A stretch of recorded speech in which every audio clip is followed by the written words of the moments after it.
الحمد لله الحمد لله وكفى والصلاة والسلام على من لا نبي بعد أما بعد فأعوذ بالله من الشيطان الرجيم بسم الله الرحمن الرحيم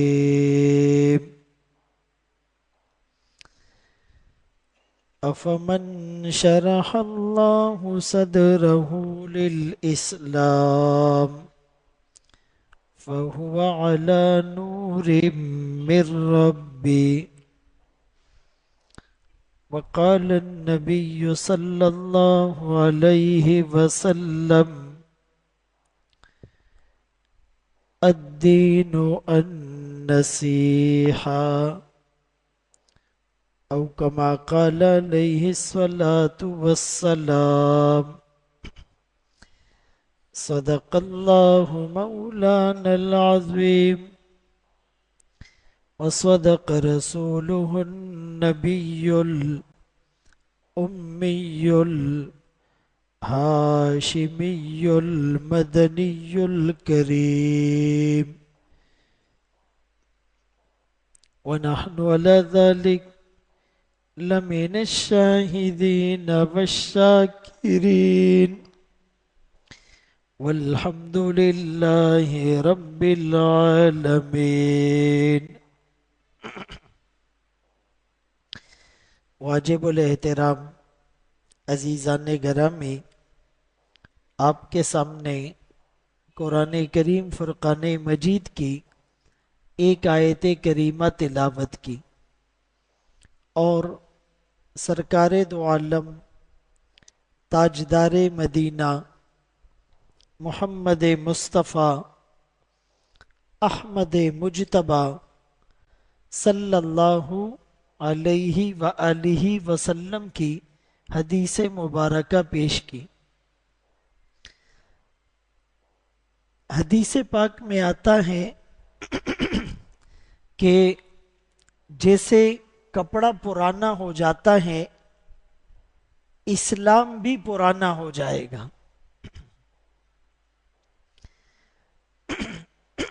لوگ یہ کہیں گے کہ کون سی نماز، کون سا روزہ، کون سی زکوٰۃ، کون سی قربانی، ہمارے آباء و اجداد کو ہم نے یہ نام لیتے ہوئے اور یہ کام کرتے ہوئے دیکھا تھا.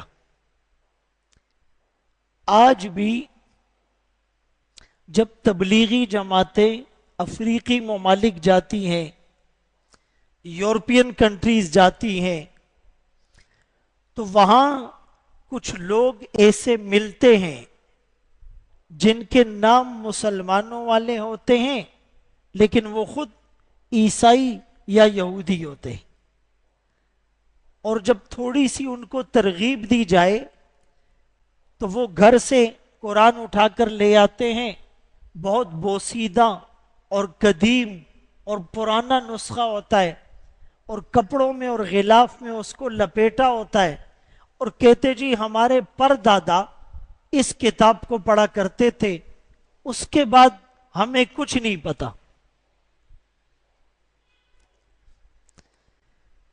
تو میرے محترم دوستو، بھائیو، بزرگوں، ایک حدیث کا مفہوم یہ بھی ہے کہ علم کو اٹھا لیا جائے گا، اور علم اٹھانے کا یہ مطلب نہیں کہ کتابیں اڑ کر آسمان کی طرف جا رہی ہوگی. علم اٹھانے کا مطلب علماء اٹھا لیے جائیں گے، اہل علم اٹھا لیے جائیں گے، علم ختم ہو جائے گا.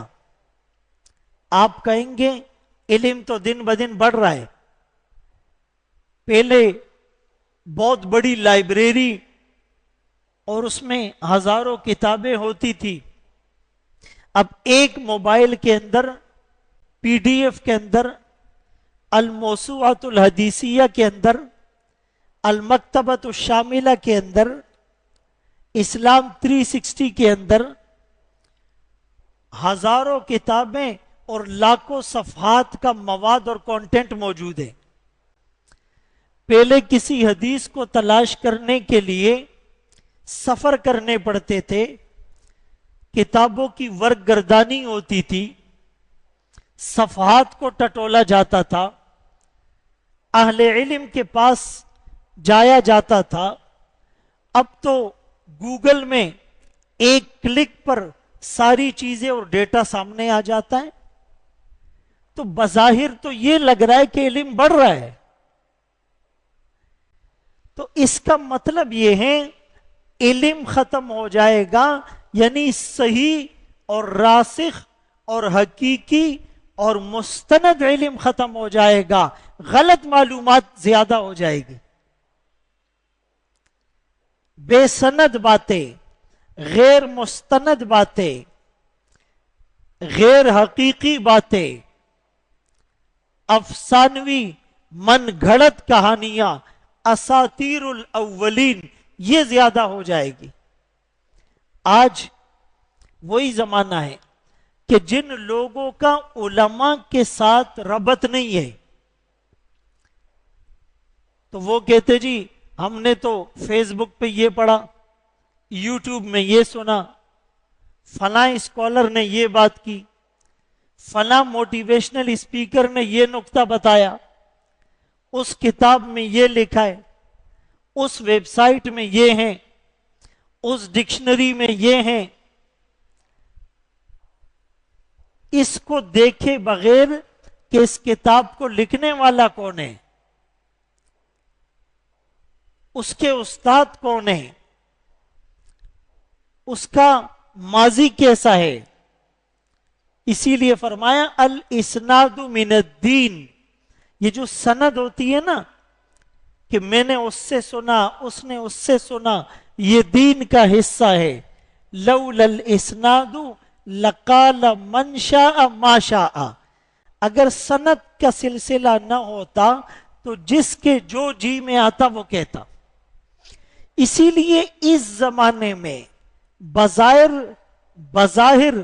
علم زیادہ ہو گیا، لیکن وہ علم نہیں، معلومات ہوتی ہیں۔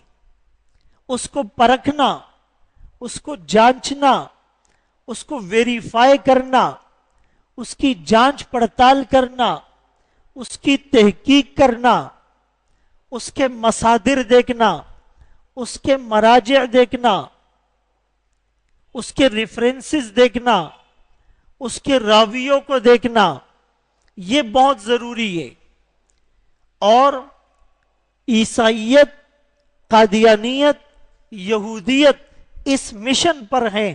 جس طرح تورات اپنی اصلی شکل میں نہیں رہی، انجیل اپنی اصلی شکل میں نہیں رہی، زبور اپنی اصلی شکل میں نہیں رہی، آسمانی صحائف کا وجود باقی نہیں رہا، وہ قرآن کے اندر بھی تبدیلی اور ترمیم کر کے مسلمانوں کو متنفر کرنا چاہتے ہیں۔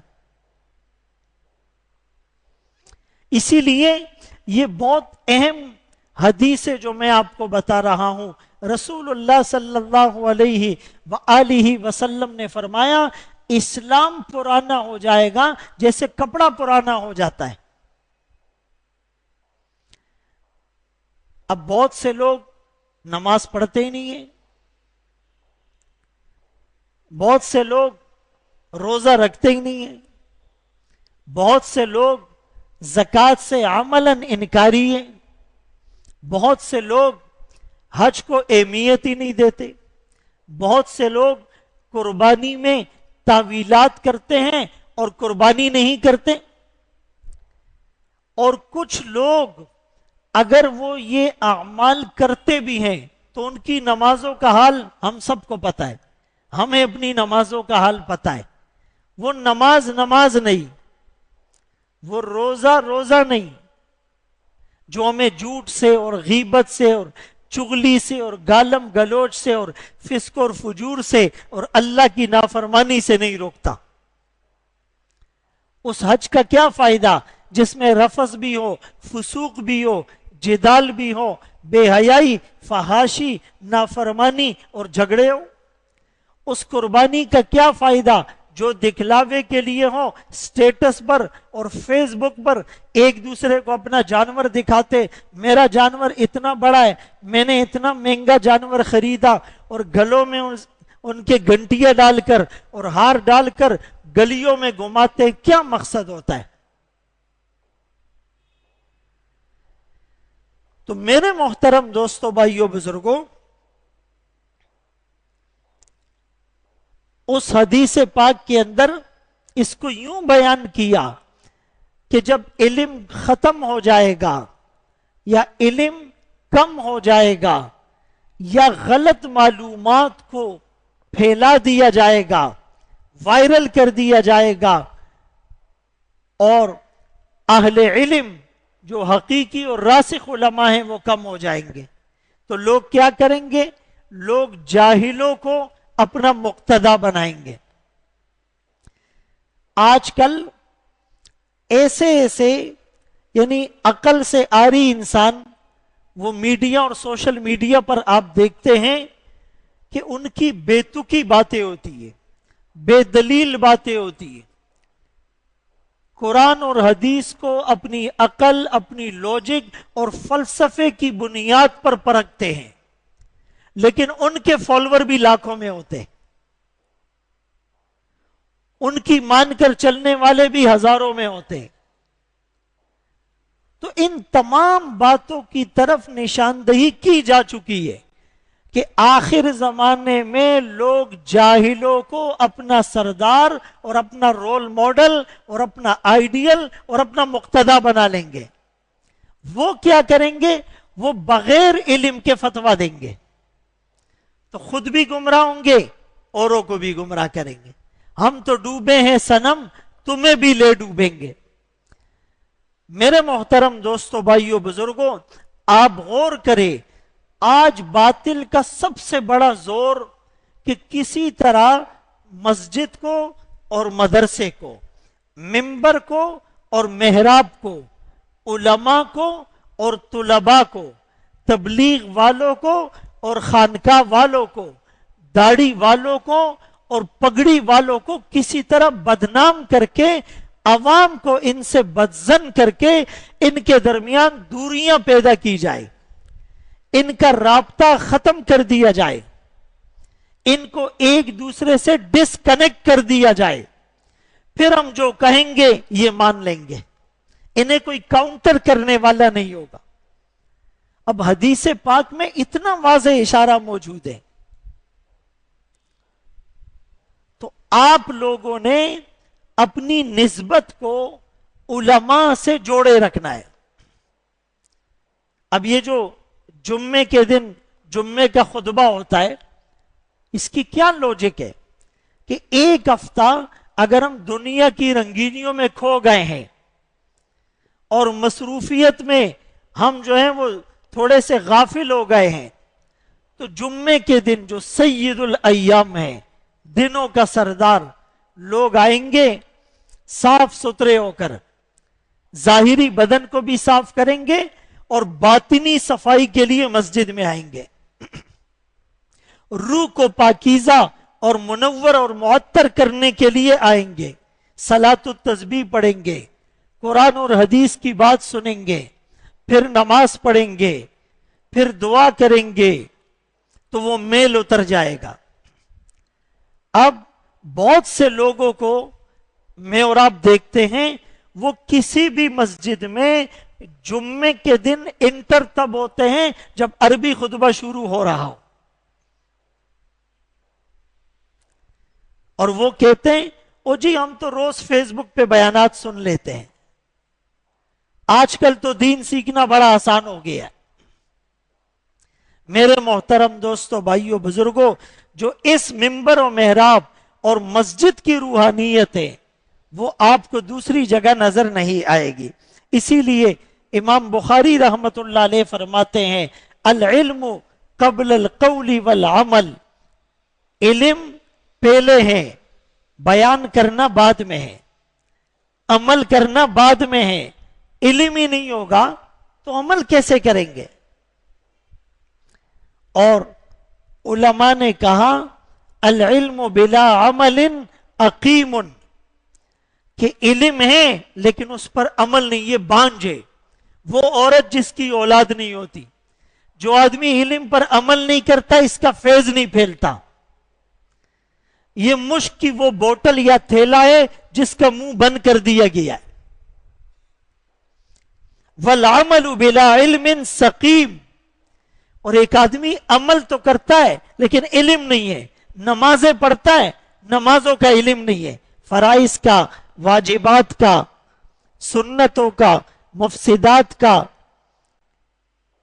روزہ رکھتا ہے، مسائل کا پتہ نہیں، زکوٰۃ دیتا ہے، احکام سے ناواقف ہے، حج کرتا ہے لیکن حج کے مناسک کو نہیں سیکھتا۔ تو فرمایا عمل کرتا ہے علم کے بغیر، سقیم، یہ بیماری ہے۔ کلاہما طریق مستقیم، علم بھی ہو عمل بھی ہو تو یہ صراط مستقیم ہے۔ تو اسی لیے علم کی جو اہمیت ہے، قیامت کے دن جب جہنمیوں کو جہنم میں ڈالا جائے گا تو وہ بہت ساری ریزن پیش کریں گے۔ ایک تو 29ویں پارے میں سورہ مدثر میں ہے، وہ کہیں گے کہ لم نک من المصلین، ہم نماز نہیں پڑھتے تھے، ولم نک نطعم المسکین، ہم مسکینوں کو کھانا نہیں کھلاتے تھے، وَكُنَّا نَخُوضُ مَعَ الْخَائِضِينَ، ہم اٹکل اور اندازوں سے دین کی باتیں کیا کرتے تھے، علم نہیں تھا مسائل کا، وَكُنَّا نُكَذِّبُ بِيَوْمِ الدِّينِ، ہم یوم آخرت کو جھٹلاتے تھے۔ اور ایک موقع پر وہ یہ کہیں گے لَوْ كُنَّا نَسْمَعُ أَوْ نَعْقِلُ مَا كُنَّا فِي أَصْحَابِ السَّعِيرِ، اگر ہم سن لیتے، اگر ہم جان لیتے تو آج ہم جہنم میں نہیں ہوتے۔ اگر ہم سن لیتے، اگر ہم جان لیتے، اگر بات ہماری سمجھ میں آ جاتی، آج ہم جہنم میں نہیں ہوتے۔ اسی لیے جو دین کی بات کو نہیں سنتا، بس اس کی روٹین ہے، جمعے میں بھی لیٹ آتا ہے، کہیں درس ہو اس کے پاس بیٹھنے کا ٹائم نہیں، کہیں تعلیم کا حلقہ ہو یہ 2 منٹ کے لیے بیٹھتا نہیں، نہ دینی معلومات کتابوں میں پڑھتا ہے، منہ پھیر کر چلا جاتا ہے۔ فما لهم عن التذکرۃ معرضین کأنہم حمر مستنفرہ، فرمایا واعظ و نصیحت کی محفل سے منہ موڑ کر جانے والے گدھوں کی طرح ہے۔ یہ قرآن کہہ رہا ہے۔ آج ہم میں سے کس کے پاس دین کی کتنی معلومات ہیں؟ میں گارنٹی سے کہتا ہوں 25-30% لوگ نماز پڑھتے ہیں، 70% نہیں پڑھتے۔ جو 25-30% پڑھتے ہیں ان میں 5% کو نماز کے مسائل کا اور نماز کے معنی کا پتہ ہے، باقیوں کو نہیں پتہ ہے۔ کب تک؟ دنیا کی اتنی ڈگریاں لے لی، دکانیں 4-5 ہو گئی، گاڑیاں 4-5 ہو گئی، گھر اور پلاٹوں کی تعداد ہمیں پتہ نہیں، پہلے بیٹے تھے اب پوتے ہو گئے، آگے کی طرف جا رہے، لیکن دین کی معلومات ہماری وہی ہے۔ آج سے 40 سال پہلے جس کو ایک حدیث یاد تھی 40 سال بعد بھی ایک حدیث یاد ہے۔ آج سے 40 سال پہلے جو دعائے قنوت غلط پڑھتا تھا آج بھی غلط پڑھتا ہے۔ آج سے 40 سال پہلے جس کو جنازے کی نماز اور دعائیں یاد نہیں تھی آج بھی یاد نہیں ہے۔ یہ اللہ کو کیا منہ دکھائے گا؟ اگر ہمارے موبائل کی کریڈٹ اور ڈیبٹ دیکھ لیا جائے، بیلنس شیٹ دیکھ لی جائے کہ ہم نے اس میں اچھی چیزیں کتنی دیکھی اور غلط چیزیں کتنی دیکھی۔ ایک سروے کے مطابق ایک عام آدمی دن میں 7.5 گھنٹے موبائل دیکھتا ہے۔ کچھ لوگ اس سے زیادہ بھی دیکھتے ہیں. بھائی اکثر لوگ رات کو 1-2 گھنٹے دیکھتے ہیں یا نہیں؟ صبح اٹھنے کے بعد دیکھتے ہیں, تھوڑی تھوڑی دیر کے بعد دیکھتے ہیں. 7-7.5 گھنٹے ہم موبائل دیکھتے ہیں. ان 7.5 گھنٹوں میں 1 گھنٹہ بھی شاید دین کا نہ ہو. بہت کم لوگ ہوں گے جن کا 1 گھنٹہ وہ دینی معلومات دیکھتے ہو, باقی ساری دنیاوی چیزیں دیکھ رہے ہیں. ایسا ہے یا نہیں؟ ہماری رات کے 8 گھنٹے, اس میں ہم کتنے گھنٹے اللہ کو یاد کرتے؟ ہمارے دن کے جو 12 گھنٹے, اس میں کتنے گھنٹے ہم اللہ کو دیتے؟ ہماری زندگی کے جو 40-50 سال ہے, اس میں کتنے سال ہم نے اللہ کی رضا والی زندگی گزاری؟ میرے محترم دوستو, بھائیو, بزرگوں, اسی لیے حجۃ الوداع کے موقع پر رسول اللہ صلی اللہ علیہ وآلہ وسلم نے کم و بیش 1,24,000 صحابہ کے مجمع میں بار بار یہ اعلان کیا کہ اللہ نے تم سب کو ایک نفس سے پیدا کیا ہے, اور تم میں کسی عربی کو اجمی پر, کسی گورے کو کالے پر, کسی قریشی کو غیر قریشی پر کوئی فضیلت نہیں. لا فضل لعربی علی اعجمی. ہاں, فضیلت کا معیار قرآن نے بتلایا ہے, لیکن وہ تقوی کو بتلایا ہے. ان اکرمکم عند اللہ اتقاکم. تم میں سب سے معزز اللہ کی نظر میں وہ ہیں جس کی زندگی میں تقوی زیادہ ہو. ان اکرمکم عند اللہ اتقاکم. جس کے اندر تقوی زیادہ ہوگا وہ رنگ کا کالا ہو, پیسے اس کے پاس نہیں ہو, صورت بھی اس کی اچھی نہ ہو, عہدہ بھی اس کے پاس نہ ہو, خاندان بھی بڑا نہ ہو, لیکن اللہ کے ہاں وہ محبوب ہے. ان اللہ لا ينظر الى صورکم واموالکم ولکن ينظر الى قلوبکم واعمالکم. اللہ تمہاری صورت کو, مال کو نہیں دیکھتے, اللہ دل اور عمل کو دیکھتے ہیں. حضرت ظاہر رضی اللہ عنہ ایک صحابی ہے, غریب ہے, شکل و صورت بھی معمولی ہے, گاؤں دیہات کے رہنے والے ہیں. کبھی کبھار مسجد نبی اور مدینے آتے ہیں. جب بھی آتے ہیں تو وہاں سے کوئی سبزی لے کر اللہ کے رسول کے پاس آ جاتے ہیں. جب جانے لگتے ہیں تو آقا بھی انہیں شہر کی کوئی ضرورت کی چیز دے دیتے. معلوم یہ ہوا کبھی ہدیہ لینا ہے اور کبھی ہدیہ دینا ہے. اور آقا نے فرمایا یہ ہمارا گاؤں اور ہم اس کا شہر ہے. یہ جب آتا ہے تو گاؤں کی چیزیں لاتا ہے, اور ہم اس کو جب دیتے ہیں تو شہر کی چیزیں دیتے ہیں. ایک آدمی گاؤں سے کراچی آتا ہے تو وہ وہاں سے گڑ لائے گا, اصلی گھی لائے گا, شہد لائے گا, جو لائے گا. اگر وہ وہاں سے آئے اور کپڑے لائیں تو لوگ بولیں گے یار کپڑے تو لوگ شہر سے وہاں لے کر جاتے. اسی طرح یہاں سے کوئی گاؤں جائے تو وہ یہاں سے گڑ نہیں لے کے جائے گا, وہ شہر کی چیز لے کر جائے گا. یہ بھی ایک معاشرتی پہلو ہے. تو ایک دن وہ حضرت ظاہر وہ مدینے آئے ہوئے اور کوئی چھوٹا موٹا بازار لگا ہوا تھا, وہاں کھڑے ہوئے تھے. اللہ کے رسول صلی اللہ علیہ وآلہ وسلم آئے اور پیچھے سے اس کی آنکھوں پر ہاتھ رکھا, جیسے دوست دوست کے ساتھ کبھی کبھی مذاق کرتا ہے. اب آپ کو پتا ہے آقا نے یہ کیوں کیا؟ آقا میں عاجزی تھی, دونوں جہانوں کے سردار ہیں, لیکن امت کو بتا رہے ہیں کہ تواضع اور انکساری کیا ہے. ایک غریب صحابی, گاؤں اور دیہات کا رہنے والا, شکل و صورت کے اعتبار سے معمولی, پیسہ کوئی نہیں, سٹیٹس کوئی نہیں, لیکن اس کے ساتھ بھی آقا دلجوئی کر رہے ہیں, اس کو احساس کمتری سے نکال رہے ہیں.